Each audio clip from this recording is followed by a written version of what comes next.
অনেক সুন্দর স্বাস্থ্যকর একটি রেসিপি কাঁচা আমের শরবত। কাঁচা আমের শরবত বানাতে যা যা লাগছে: কাঁচা আম, লাল চিনি, কাঁচা মরিচ এবং বিট লবণ। সবার প্রথমে আমি ব্লেন্ডার মেশিনে কাঁচা আম নিয়ে নিচ্ছি। দর্শক, কাঁচা আমে আছে vitamin A, vitamin C, vitamins, minerals, যা হেলথের জন্য অনেক উপকারী।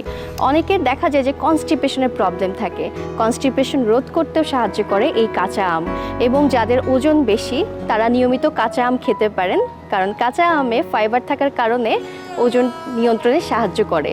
এবং অনেকের দেখা যায় যে ঘুম আসে না, ঘুমের ক্ষেত্রেও বেশ উপকারী এই কাঁচা আম। দিয়ে দিচ্ছি। এখন আমি কাঁচা আমে একটু চিনি ব্যবহার করব। কাঁচা আমে চিনি ব্যবহার করছি। চিনি দিচ্ছি 1 টেবিল চামচ। এটি পরিমিত পরিমাণে হবে। আসলে কতটুকু চিনি দিবেন এটি সম্পূর্ণভাবে ডিপেন্ড করবে যে আপনি কতটুকু চিনি খেতে পছন্দ করেন। তবে যে কোনো শরবতে চিনি কম খাওয়াই ভালো।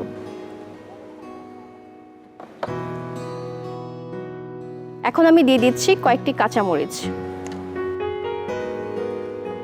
এখন আমি দিয়ে দিচ্ছি সামান্য পরিমাণে বিট লবণ।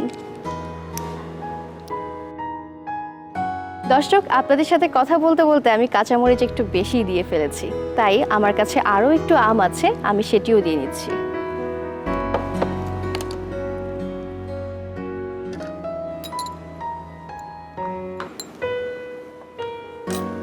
এখন একটু পানি দিয়ে দিব।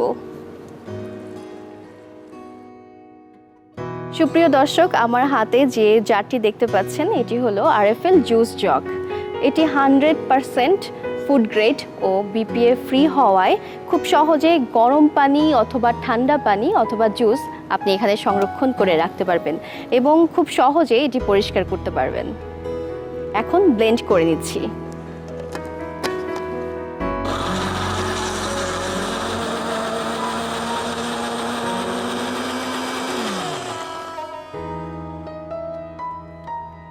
প্রথমে অল্প পানি দিয়ে ব্লেন্ড করে নিয়েছিলাম যেন এটি খুব সুন্দর মতো ব্লেন্ডিং হয়, যেহেতু আমি এখানে আস্ত কাঁচামরিচ দিয়েছি। এখন আমি 1 গ্লাস মতো পানি ঢেলে দিচ্ছি।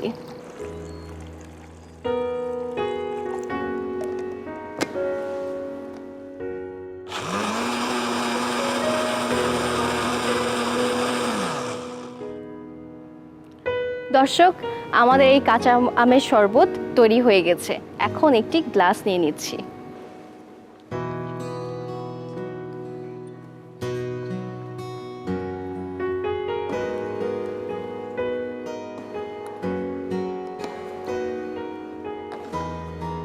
এখন গ্লাসে ঢেলে নিচ্ছি।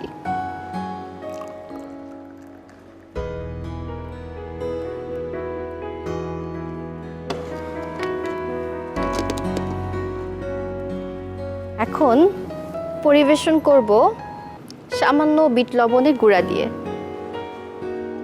একটু পুদিনা পাতা দিয়ে দিচ্ছি। এখন স্ট্র দিয়ে দিচ্ছি।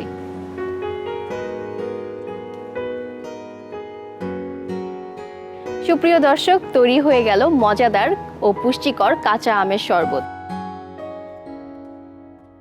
আপনারা এতক্ষণ দেখছিলেন আরএফএল জুস জগ শরবত সমাহার অনুষ্ঠান। আমি পুষ্টিবিদ রুবাইয়ারিতে আবারও হাজির হব আগামী পর্বে আপনাদের সামনে একই সময়ে। ততক্ষণ পর্যন্ত সবাই ভালো থাকুন, সুস্থ থাকুন এবং দীপ্ত টিভির সাথে থাকুন। আল্লাহ হাফেজ।